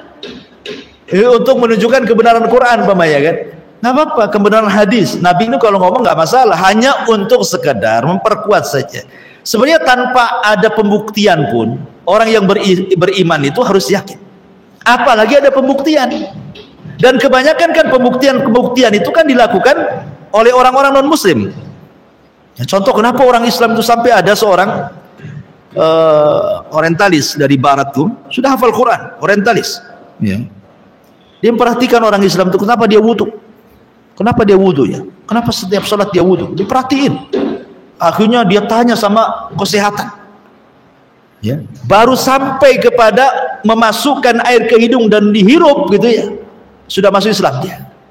Setelah mendapatkan penjelasan dari dokter tentang kesehatan wudu itu. Belum masuk sholatnya, gerakan-geraknya, belum puasa, baru wudhu saja orang udah masuk Islam. Nah dari situ apa kemudian kita harus seperti orang orientalis? Tidaklah, kita terlahir Islam. Ya, yang perlu kita adalah ya yakini tentang kebenaran Quran dan Sunnah itu saja. Yang didoktrin itu saja. Kalau tidak ya nanti kena pemahaman tadi orientalis, kemudian sekuler gitu ya. Apalagi sekarang lagi liberal, macam-macam ya kan. Wallahu a'lam. Ya, tambahannya itu kan Ya. yang dikhawatirkan dalam share itu ada manfaatnya untuk dunia. Jadi orang melakukan karena dunia itu yang dikhawatirkan artinya mereka dunia mesti itu ya. Kalau kita yang kita belajar semuanya ya dengan ini kita ya kemampuan jadi pasti. Tapi kalau misalnya jadi karena kesehatan, kalau ini melakukan karena kesehatan, kalau kesehatan kayak sembuh. Jadi itu ternyata untuk kesehatan. Nah, ada orang yang sekolah awam yang saya benar ya ternyata untuk berarti kesehatan. Kan Allah mengatakan yang kalau kita sebut itu, saya kan jadi ditawar karena Allah. Paham. Ya dikhawatirkan kalau kita diserkan itu kan kita tidak tahu niat hati orang, Bu. Itu kan perasaan ibu saja. Yang jelas ketika kita nge-share itu maksudnya memperkuat wudhu secara sains, umpamanya kan, secara kesehatan, gitu ya. Tidak apa-apa, hanya untuk memperkuat bahwa syariat Islam itu memang benar, dia wahyu, bukan sembarang ngomong. Kemudian habis itu diamalkan orang dari segi kesehatannya, ya tidak masalah.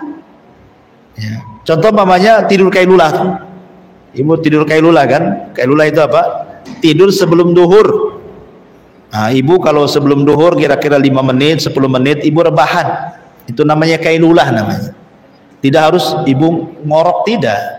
Ya, yang penting rebahan lah. Apa namanya? Sleep chicken apa namanya itu? Ya pokoknya ya tidur rebahan gitu saja ya. Dia sekitar 5 sampai 10 menit lah sebelum duhur. Mungkin kalau di kantor bisa di meja sambil gini. Pokoknya itu kailulah itu. Walaupun barat tidak meneliti, tetap kita katakan itu sunnah dan ada unsur kesehatannya. Apalagi kemudian diteliti barat bahwa orang yang kailulah setiap hari itu jauh dari stroke, jauh terserang jantung katanya kan. Kita tidak peduli fatwa-fatwa. Ketika Rasul mengatakan kilu fa inna syaitan la yakil, tidurlah siang karena setan tak pernah tidur siang, berarti tidur siangnya kita menyelisih tidurnya setan kan, gitu ya. Pasti ada manfaatnya. Nah, gitu maksudnya ya.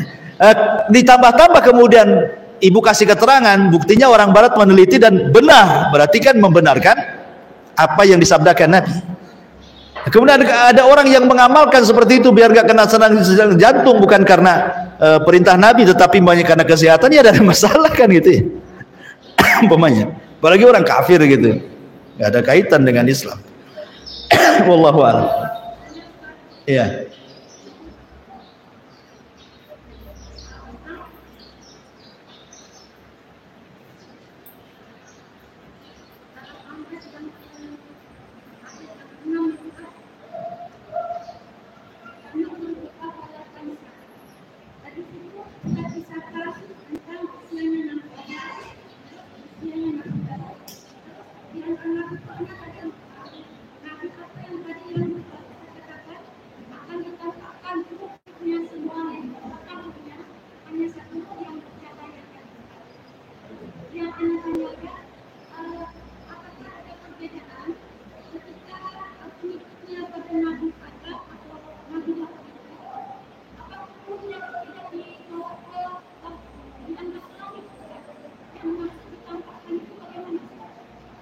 Ruhnya, ruh itu ada alamnya sendiri yang disebut dengan alam arwah.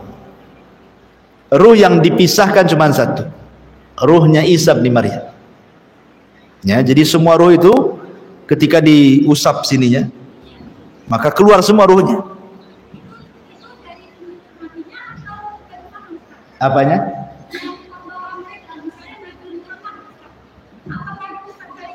Semua ruh itu diusap dari punggung Adam. Semua turunan Adam itu dari mau semua kita, semua para nabi. Cuman ada ruh yang diistimewakan, namanya ruh Isa. Dia tidak diletakkan di alam arwah, tapi diletakkan di alam lain. Satu itu saja. Makanya kenapa kemudian Isa itu disebut Ruhul Kudus, ruh yang disucikan Allah kan begitu. Tetapi kan bukan berarti kemudian dia anak Tuhan, tidak. Itu hanya memang Allah Subhanahu wa taala hendak memuliakan saja. Jadi ruh itu dari sini ada perbedaan ulama tentang penciptaan Adam dengan penciptaan anak turunannya. Kalau Adam jasadnya dulu diciptakan, baru ruhnya ditiupkan. Artinya jasad baru ruh. Tapi kalau anak turunannya ruhnya dulu diciptakan, baru jasadnya. Ya, itulah bedanya ya. Kalau Adam kan jasadnya dulu diciptakan, setelah jasadnya jadi, baru Allah ciptakan ruh, baru Allah tiupkan sendiri. Jadilah Adam. Kalau anak turunannya enggak, karena sebelum Adam punya anak turunan, Allah usap punggungnya, keluar ruhnya. Padahal jasadnya belum diciptakan, tapi ruhnya semua anak cucu Adam sampai kiamat langsung keluar dari sini, dari punggungnya Adam tuh. Nah, jadilah ibu-ibu. Ibu di perut ibu, kemudian jadi janin 4 bulan, ya kan sudah jadi bentuk orang tuh 4 bulan. malaikat ruh ngambil ruh di alam ruh sana. Diambil, masukkan satu. Jadilah dia orang. Gitu ya. Nanti ada lagi yang umur 4 bulan di janinnya, ambil lagi malaikat ruh di alam ruh, masukkan lagi di situ. Dan akhirnya sampai habis ruh di sana dengan habisnya jasad di bumi. Artinya begitulah, sebanyak itulah turunan Adam. Terus Ustaz, yang ketika dikatakan ketika manusia sudah wafat, maka kan ruh dari asal tulang itu dimensi Ustaz. Dengan itu yang kita katakan maksudnya apa dari ini Ustaz? Secara ada besar ketuaan nasional yang selama ini masyarakat kita kan disimpan di dewan itu. Ketika dikirimkan kata-kata baru kembalikan ke bumi. Itu maksudnya bagaimana kisahnya gitu kan? Kenapa ada yang diangkat ke nanti terus kenapa yang besar dari umumnya nanti? Bukan, ini kan cerita ruh pertama kali keluar. Oh, akan Cerita awal pertama kali ruh keluar itu dari situ. Belum ada badan satupun. Belum ada. Ya, belum tercipta siapapun kecuali Adam saja sama Hawa. Oh, enggak lain. Kalau orang yang sudah dimasukkan ruh mukmin nih, dimasukkan ruh. Kemudian mati mukmin ini. Kemana ruhnya? Kalau dia mukmin diletakkan di atas lagi, di iliyin. Ya, kalau dia kafir diletakkan di bawah di sijin. Sampai kiamat. Ketika kiamat ya maksudnya ya. Ketika kiamat. Tapi kalau sebelum kiamat ya ruh di dalam kuburan semualah diazab. Kalau dia orang yang fasik, yang kafir. Kalau dia orang mukmin ya ruhnya ke surga lah. Umpamanya ini ada orang baik dikubur hari ini. Itu ruhnya ya bolak-balik ke surga dia. Menikmati yang disebut dengan nikmat kubur itu. Tapi ketika terjadi kiamat, tiupan sangkakala gitu ya, yang pertama, maka ruh yang dari bolak-balik ke surga balik lagi ke kuburan. Kemudian melesat ditaruh di iliyin kalau dia orang baik. Kalau ada yang jahat di sijin, baru kemudian dihancurkanlah dunia sehancur-hancurnya kiamat besar. Kemudian datang tiupan sangkakala kedua. Ya kan? Jasad yang tadinya kemudian hancur dibalikin lagi. Kemudian dia ditaruh di permukaan, baru kemudian Allah perintahkan ruh itu untuk melesat ke jasad-jasadnya masing-masing. Dari iliyin turun ke jasadnya ibu kan itu ya, umpamanya. Nanti dari sijin ke orang kafir kan itu nggak tahu. Ya, oke. Nabi Adam kan sudah diwafatkan, sementara anak keturunan Nabi Muhammad ini kan banyak besar. Jadi kita besar semua yang sampai di dalam semua makhluk sudah ada di dunia Nabi Adam. Terus ketika yang untuk sekarang itu di mana ditempatkan tempat sementara tidak ada Adam, tapi sudah dikeluarkan sampai ke anak cucunya Nabi Muhammad yang dari Terus di alam ruh. Ada alam ruh namanya. Memang penyimpanan ruh di situ. Namanya alam ruh. Alam arwah. Nah, disitulah alam arwah. Jadi semua ruh ada di situ. Di alam arwah. Itulah malaikat kalau mau masukkan ruh ambil dulu di alam arwah.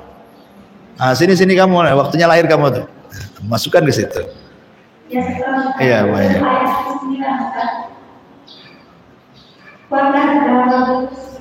Ada istilah katakan ketika kisah yang disampaikan Nabi Muhammad SAW.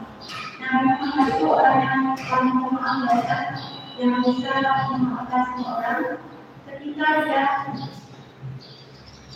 dia ingin mendapat sesuatu yang lebih bermanfaat dari itu.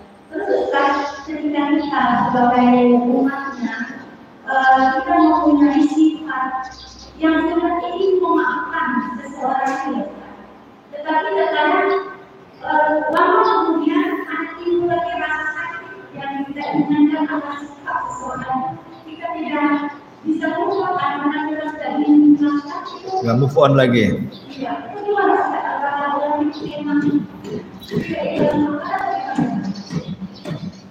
Iya, kalau kita ingin mencontoh Nabi Muhammad dia tentu 100% ya tidak bisa. Dia kan Nabi, kita bukan. Cuman kan bagaimanapun berusaha mencontoh. Berusaha. Kalau kita ingin seperti Nabi, tidak mungkin. Nabi itu wajib sholat malam. Kita jangan lagi sholat malam. Sholat 5 waktu aja, kadang sholat, kadang enggak. Orang awam, atau kita yang sudah ngaji, kadang tepat waktu, kadang mundur waktu, kan gitu ya. Sholat aja nggak bisa mencontoh kita. Belum puasa, belum yang lain itu. Tapi minimalnya kita berusahalah mencontoh sebaik mungkin.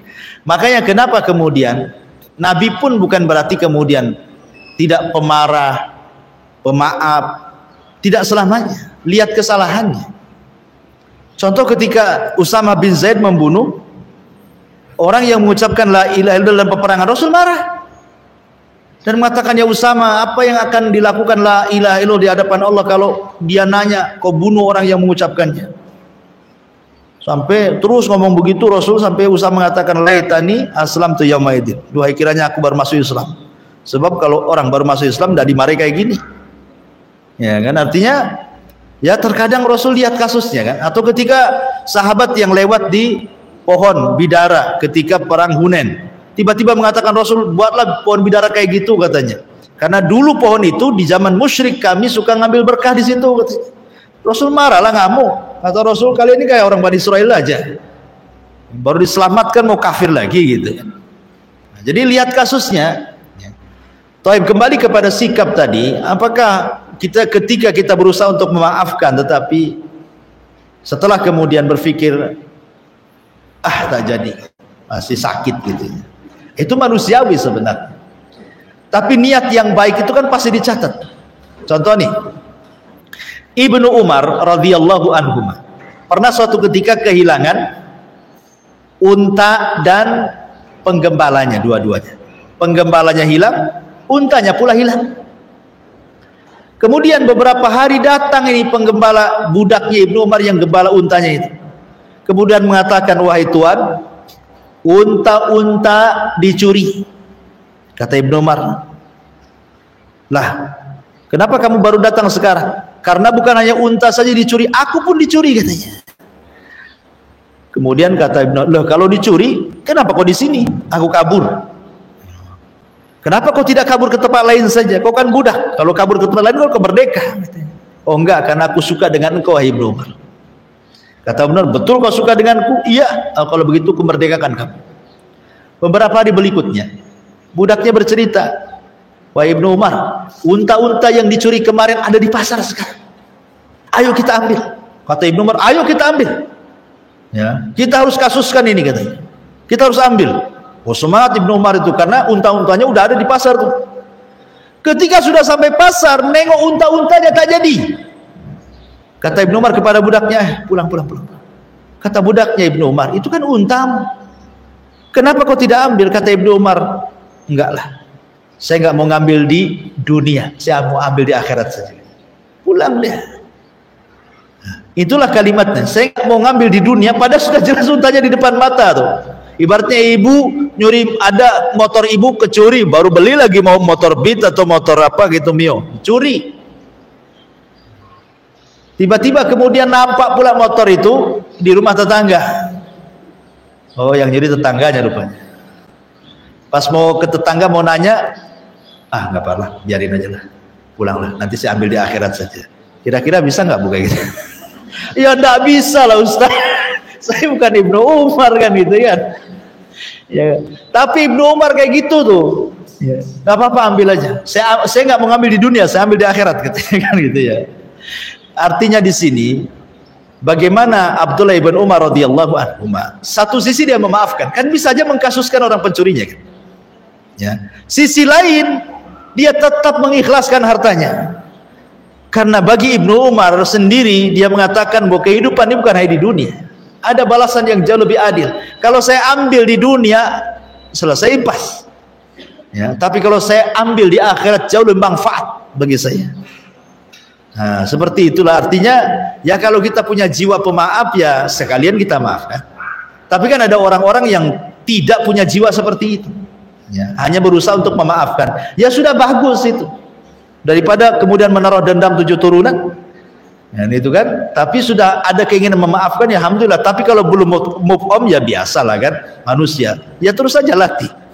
Atau umpamanya kalau memang tidak bisa memaafkan, tapi hari-hari ketemu di situ, akhirnya sakit hati, ya pindahlah ibu dari situ, biar nggak ketemu orangnya.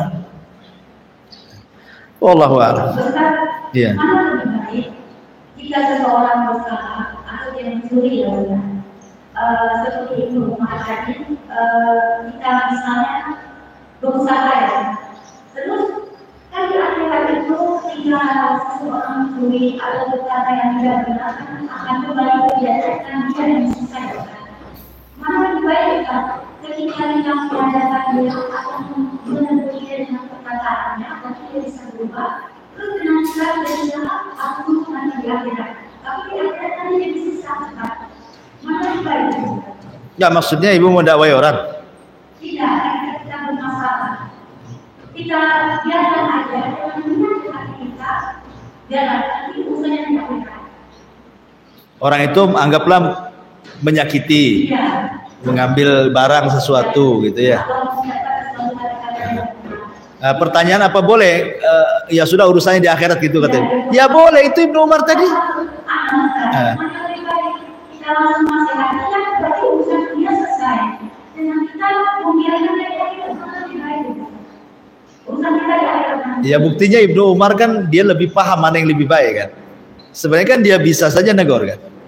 Tapi bagi Ibnu Umar tidak.